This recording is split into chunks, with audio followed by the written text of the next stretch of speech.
নমস্কার, ভবঘুরে চ্যানেলে সকলকে স্বাগত। আজ আপনাদের শোনাবো প্রিয় ফরেস্টের উপন্যাসের আরেক গল্প, বুনো বিশুর অমর কাহিনী।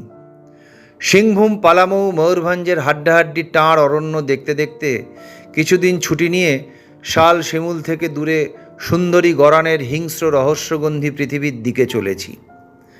গত কয়েক বছর ধরেই আমাদের ছোট টিমটি বেশ হয়েছে। বিখ্যাত ফটোগ্রাফার কাম প্রাক্তন শিকারী বিশু নন্দী, বুনো মোষের মতো শক্তিধর এবং কষ্টসহিষ্ণু। বিলাসী বিখ্যাত মাউন্টেনিয়ার প্রণব দে, আর এদের সঙ্গে নোটবুক ডট পেন হাতে ডিগডিগে বঙ্গনন্দন আমি। বিশুখুড়ো বলে ওকে রাগালেও আসলে বিখ্যাত শ্রী অক্ষয় নন্দী, যিনি কিনা বিখ্যাত ইকোনমিক টাইম জুয়েলারি ওয়ার্কসের প্রতিষ্ঠা করেছিলেন 10 নম্বর চৌরঙ্গি রোডে, এখন যেখানে র্যালি সিং, আরও একটু জায়গা নিয়ে ওর বাবা। অক্ষয় নন্দীর পরিচয় এই প্রজন্মের ছেলেপুলেরা কতটা কি জানে জানি না, তবে বিশুদার দিদি জামাইবাবু নিশ্চয়ই এখনও স্মৃতি থেকে বিদায় নেননি। তারা হলেন অমলা শঙ্কর, উদয় শঙ্কর। এহেন বাড়ির পারফেক্ট ব্যাচেলার বিশুদা। পৃথিবীর সিকিভাগ ঘুরেছেন। রবিশঙ্কর, উদয় শঙ্কর তো বটেই, আরও অসংখ্য জ্ঞানীগুণীর সৌরভে শৈশব থেকে যৌবনে এসে জঙ্গল ভালোবেসে ফেললেন। বললেন জঙ্গলের বিকল্প নেই। জঙ্গল সব থেকে বড় সঙ্গীতজ্ঞ, সবচেয়ে বড় ছবি আঁকিয়ে, কবি, নাট্যকার, ড্যান্সার। যা বলো ভাই, জঙ্গলই সাক্ষাৎ ভগবান। আমি অবাক হয়ে জিজ্ঞেস করছিলাম, এত দূরে, এত দেশ ঘুরে, এত জ্ঞানীগুণী সঙ্গ করে শেষে জঙ্গল? প্রণব দে, ও কিছু কম না।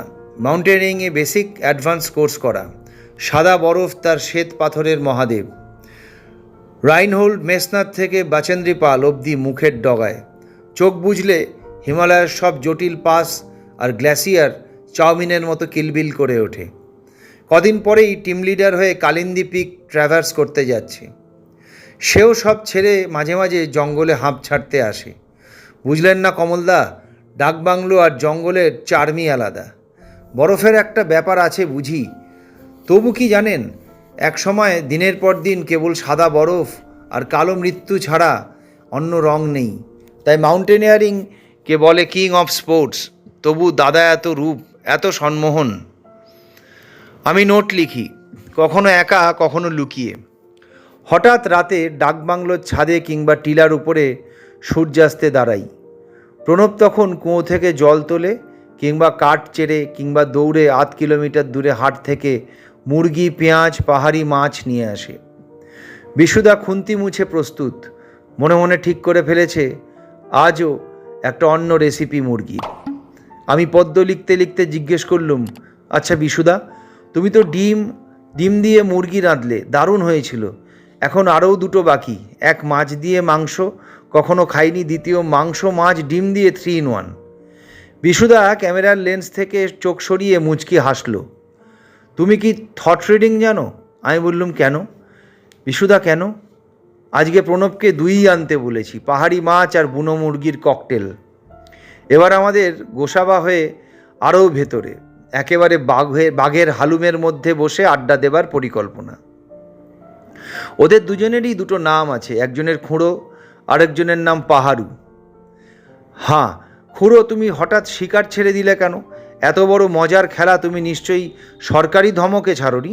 কোচিং তো খোশ মেজাজেই চলছে। হ্যাঁ, সে অন্য গল্প। দুপাশে সবুজ ঘন বন। আমাদের লঞ্চ চলেছে সুন্দরবনের অভিসন্ধির মধ্যে রহস্য রোমাঞ্চের খোঁজ করতে। অদ্ভুত ঝাঁঝালো গন্ধ, কখনো কখনো পাখির ঝাঁক। খুড়ো বলল, দেখ, তিনটে ঘটনা পরের পর ঘটে যায়। 1962 সাল, 14 জন মিলে 600 টাকায় ভাড়া করে সুন্দরবন চলেছি। 150 টাকা মুরগি, পেটি পেটি রকমারি মদ। ডক্টর হরিহর ব্যানার্জি বললেন, শিকার টিকার ছেড়ে দাও, কেন যাচ্ছ? খুব বকাবকি করলেন। আমরা তবু চললাম। ভবতোষ ছিল আমাদের মধ্যমণি। মনে আছে, কম্পিটিশান হয়েছিল, যে 500 বৈঠকি দিতে পারবে সে স্যুট পাবে। আমিই সেবার পুরস্কার বিজেতা। আমাদের সঙ্গে নানান ধরনের বন্দুক ছিল, টোটা, ছররা, বিবি, 4 নম্বর, 6 নম্বর, 8 নম্বর, 12 নম্বর। তো খাল পেরোলেই জলা পেরোলেই দু একটা পাখি কেবল। ওই রাতেই পেঁয়াজ লঙ্কা দিয়ে রাধা হয়। একদিন দুপুরের দিকে দেখি একটা মদনটাক পাখি বিশাল সারসের মতো লঞ্চ থেকে নেমে চুপি চুপি গলা সমান ঘাসে গুড়ি মেরে চলছিল পাখি মারব। একটু ভুল হয়েছিল, এই ধরনের ঘাসে লুকোতে নেই। সবে এইরকম করেছি, দেখি খালের ওপারে একটা হরিণ জঙ্গল ফুঁড়ে বেরোলো, নিশ্চিন্তে ঘাস খাচ্ছে। ফলে মদনটাক ছেড়ে হরিণ গুলি ছুড়ব, হঠাৎ কিছু দূরে হালুম। সে শব্দ না শুনলে বোঝানো যাবে না। জঙ্গলে বাঘের ডাক যে কি মেশানো থাকে। গাছপালা, আকাশ, নদীর জল সব থরথর করে কেঁপে ওঠে। আমি পাথর হয়ে গেছি, জানি মৃত্যু অবধারিত। তখন মনে মনে প্রতিজ্ঞা করি, আর শিকার নয়, এই শেষ। আমার সঙ্গে সুন্দরবনের ছেলেটি মাটিতে আকাশে আঁকাবুকি কেটে টুকটাক করতে লাগলো। বলল, বাবু লুকিয়ে থাকুন, একদম বেরোবেন না, বাঘ আমাদের দেখেনি, হরিণ দেখে খেপেছে। আমি দেরি না করে হরিণ লক্ষ্য করে গুলি চালালাম, তারপর সোজা লঞ্চ। বাঘ যে কোনো কারণেই হোক সেবারের মতো ছেড়ে দিল। শেষে আমি বেজায় বীর, হরিণের মাংস খেয়ে শেষ হয় না। সঙ্গে যত মুরগি ছিল ধরেছি আর জঙ্গলে ছুঁড়ে ছুঁড়ে দিচ্ছি। আমরা ভাবছি মুরগিদের বুনো করে দেব। বললে কি হয়, সব কটা উড়ে উড়ে ফের লঞ্চের ছাদে। মানুষ ছেড়ে থাকতে পারবে না জঙ্গলের ভয়ে। সেবার ভালোয় ভালোয় ফেরা গেল। দ্বিতীয় ঘটনা, আমার এক বন্ধুর দাদা সুন্দরবনে জমি দেখতে গিয়ে বাঘের পেটে গেল। সেই প্রতিশোধ নেবার জন্যে 6 জন রাইফেলধারীর অভিযান খুবই মর্মান্তিক। কথায় আছে, বাঘ যেখানে মানুষ মারে তার কাছে পিঠে 6-7 দিন ঘুরঘুর করে। চামটা পেরিয়ে টিয়ারবালি যেখানের ঘটনা। রাইফেলধারীরা বুদ্ধি করে স্পটে না নেমে 2 ক্রোশ এগিয়ে গেল। একটা পরিচ্ছন্ন বালির জায়গা, ঝোপঝাড় নেই। 6 জন 6 দিকে ধরে এগোবে, ব্যবস্থা পাকা।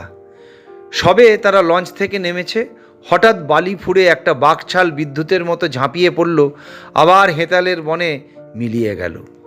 ততক্ষণে 2 জন মারা গেছে, বাকি 4 জনের কারো হাত, কারো গলা, কারো চোখ জন্মের মতো খতম।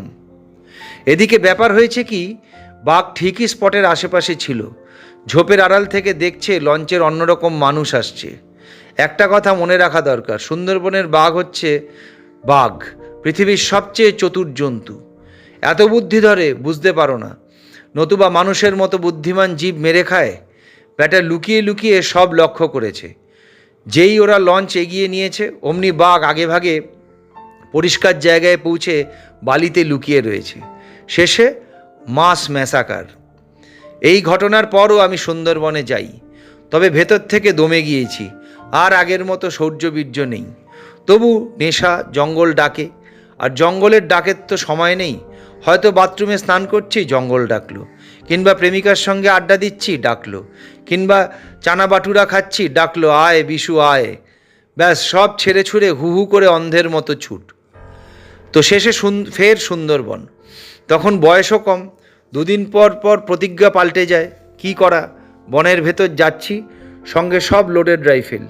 কিছু ভেতরে ঢুকে দেখি একটা হেতালের ছোট খুঁটিতে রক্তমাখা জামা। কে বা কারা পরিয়ে দিয়ে গেছে। মানে আশেপাশে বাঘ, যে 2-1 দিন আগে মানুষ মেরেছে তারই নির্দেশ। আমরা আরও এগিয়ে গেলাম। গা ছমছম করে, আধারের ছায়া, রক্তমাখা জামা ভুলতে পারি না। নোনা বন্যতায় হাওয়া উতলা। হঠাৎ হঠাৎ শব্দে হাড় হিম হয়ে যায়। একটা শামুকখোল কিংবা কাদা খোঁচা উড়ে গেলে ডানায় আঁতকে উঠি। হঠাৎ দেখি ঝোপ থেকে একটা বাচ্চা হরিণ ঘাস খাবার জন্যে বেরোতে চাইছে। মা বারবার ভেতরে নিয়ে যাচ্ছে, মা বেরোচ্ছে না। ততক্ষণে আমার টিপ হয়ে গিয়েছে। বাচ্চাটার গলায় গুলি লাগলো। সামনের 2 পা ভেঙে পেছনের পা দুটো তখনও খাড়া। কেবল শিশুর ছোট ল্যাজ তুরতুর করে নড়ে যাচ্ছে। দ্বিতীয় গুলি মুখটা মাটিতে পড়ে হু হু করে রক্ত বেরোতে লাগলো। তখনও ছোট ল্যাজ নড়েই চলেছে, যেন বলছে বিদায় বিদায় মানুষ। তৃতীয় গুলি লাগাতে 4 পা ভেঙে ধপ করে পড়ে গেল। কিন্তু তখনও ল্যাজ থামেনি। মা কত নিষেধ করেছিল, থামেনি। সেই হত্যাকাণ্ডের পর আর রাইফেল ধরিনি। আহা, বাচ্চা হরিণের ছোট ল্যাজ একটা কোড়ে আঙুলের মতো মরে যাওয়ার পরও নড়ছে, বিদায় পৃথিবী বিদায়। বিশুদার চোখে জল, সেই শেষ আর কোনোদিন বন্দুক ধরিনি।